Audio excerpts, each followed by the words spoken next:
आज की क्लास में हम बात करेंगे पेन टूल की।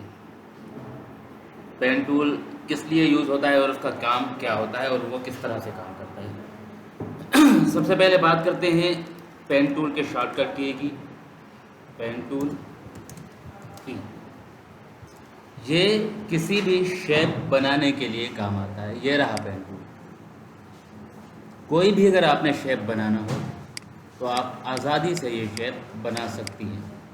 ठीक है। इसके दो पार्ट्स होते हैं, दो तरीक़ेकार होते हैं काम करने के। एक पाथ बनाता है और दूसरा शेप बनाता है। अभी हम शेप के साथ काम करेंगे, पाथ पर हम जब शेप को क्लियर कर लेंगे तब बात करेंगे। यहाँ से आपने सेलेक्ट किया शेप और अब आप आज़ादी से कोई भी शेप डिज़ाइन कर सकती हैं। ठीक है। अगर आपको बेसिक ज्योमेट्रिकल शेप्स चाहिए होते हैं तो आप शेप टूल के ज़रिए यहाँ से बना सकती हैं। लेकिन अगर आपको कस्टम यानी कि अपनी मर्ज़ी से आज़ादी से शेप्स बनाने हैं तो उसके लिए हमारे पास पेन टूल बेस्ट टूल है।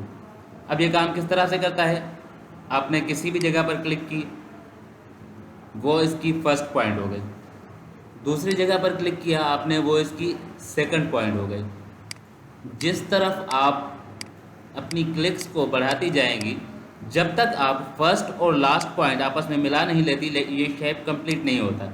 सिमिलरली जिस तरह से हम पॉलीगोनल लेसो टूल से काम कर रहे थे, लेकिन वो सिलेक्शन बना रहा था, ये शेप बनाएगा। ठीक है। यहाँ से इसके ऑप्शंस हैं, ये रहा फिल और ये रहा स्ट्रोक। अगर आपको कोई शेप बनाते वक्त अगर आपको इसका फिल डिस्टर्ब कर रहा है तो यहाँ से आप फ़िलहाल इसका शेप बंद कर लें और स्ट्रोक ऑन कर दें, तो आपको सिर्फ़ और सिर्फ आउटलाइन के ज़रिए पता चलेगा कि आपका शेप किस तरह से बन रहा है। लेकिन ये आपका कंप्लीट शेप मौजूद है, आप जब चाहें इसे दोबारा फिल ऑन कर सकती हैं। ठीक है। अब ये आज के दिन हम बात करते हैं सीधे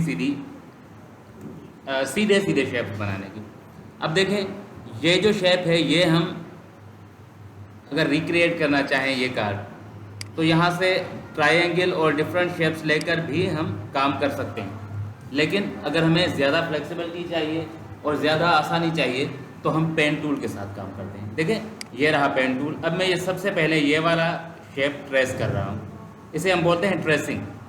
point number 1, point number 2, point number 3, number 4, यानी कि फर्स्ट और लास्ट को मैंने मिला दिया तो ये शेप कंप्लीट हो गया।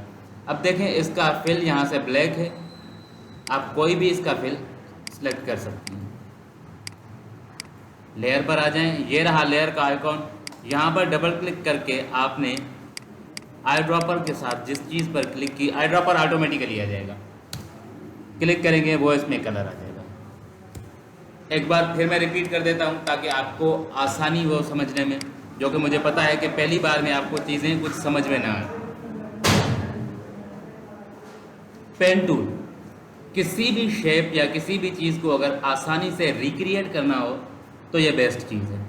जैसे कि अभी मेरे पास ये एक विजिटिंग कार्ड या बिजनेस कार्ड है जो कि बहुत ख़राब और ख़स्ता हालत में है, लेकिन मुझे अगर यही डिज़ाइन चाहिए और इसी डिज़ाइन के थोड़े कलर्स चेंज करने हैं और इसकी क्वालिटी बेहतर बनाकर मैंने ख़ुद से यूज़ करना है, यूटिलाइज़ करना है, तो मेरे पास बेस्ट ऑप्शन है इसको ट्रेस करने का, यानी कि इसको फॉलो करके दोबारा बनाने का। अब ट्रेसिंग के लिए जो हमारे पास टूल है वो है पेन टूल। अब आपने क्या करना क्या है, आपने इसको फॉलो करना है, इसी तरह के शेप्स दोबारा बनाने हैं। आपने शेप को किस तरह से, आपको शेप का किस तरह से पता चलेगा कि कौन सा शेप है, यहाँ से आइडेंटिफाई करें। अगर इसका कलर यहाँ पर चेंज है तो ये डेफिनेटली एक अलग शेप हो गया जिसका हम कलर चेंज करेंगे, और ये एक और शेप है।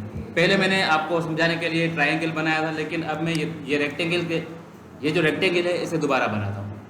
मैंने यहाँ से शेप को स्टार्ट किया, दिस इज़ फर्स्ट पॉइंट, यहाँ पर आ गया, फिर यहाँ पर द थर्ड वन, फोर्थ, और मैंने इन दोनों को आपस में मिला लिया। अब देखिए, अगर मैं ओरिजिनल लेयर को हाइड कर लूँ तो मेरे पास ये शेप बना हुआ है। इसका स्ट्रोक भी ऑन है, अभी के लिए मैं इसका स्ट्रोक ऑफ कर देता हूँ। अब देखें ये बन गया। Similarly shape number 2, shape number 2 आपने बनाना है ये वाला जो छोटा सा शेप है। पेन टूल, यहाँ पर क्लिक करें, यहाँ पर क्लिक करें, यहाँ पर और यहाँ पर। अब अगर आपने इसमें कलर चेंज या फिल करना है तो यहाँ पर ये जो इसका आइकॉन बना हुआ है यहाँ पर डबल क्लिक करें, और अब जिस भी चीज़ पर आपने क्लिक किया वो कलर इसमें ऑटोमेटिकली फिल हो जाएगा। अब तीसरा शेप बना रहा हूँ मैं।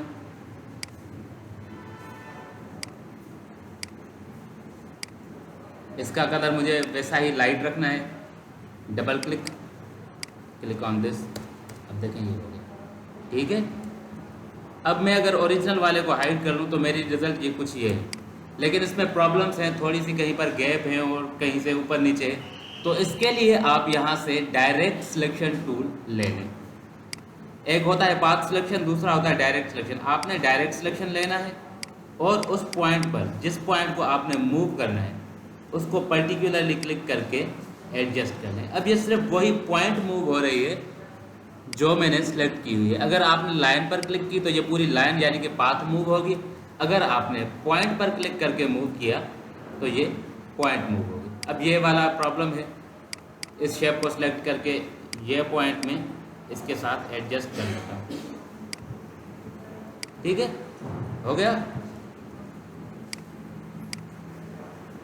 अब दूसरे शेप बनाते हैं, यानी कि ये जो रेक्टेंगल वाला शेप है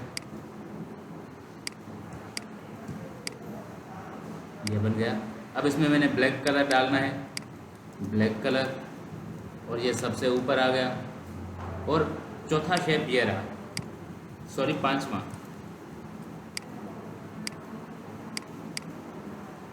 अब इसमें भी ये डार्क वाला कलर है, ये डार्क कलर देकर मैंने इसे भी इनके पीछे भेज दिया। अब अगर मैं ओरिजिनल को हाइड कर लूँ तो मेरे पास कुछ ऐसी रिजल्ट्स हैं जो कि 100% परफेक्ट तो नहीं है लेकिन बेहतर है। अब 100% परफेक्ट करने के लिए फिर से आपने डायरेक्ट सिलेक्शन टूल लेना है। डायरेक्ट सिलेक्शन टूल की मदद से आप जो चीज़ें फिक्स नहीं हैं उन्हें फिक्स कर सकती हैं।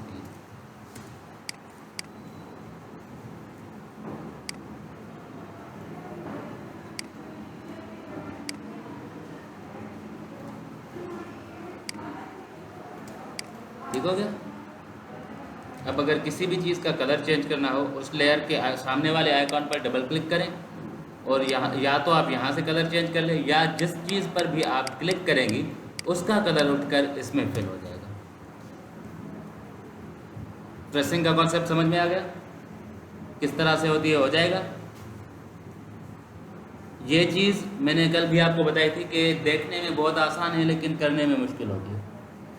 समझाने के लिए इसमें अभी के लिए इतना ही था, लेकिन अब ये चीज़ डिपेंड करती है आपकी प्रैक्टिस पर, ठीक है। आज आपने फर्दर इसकी प्रैक्टिस करनी है।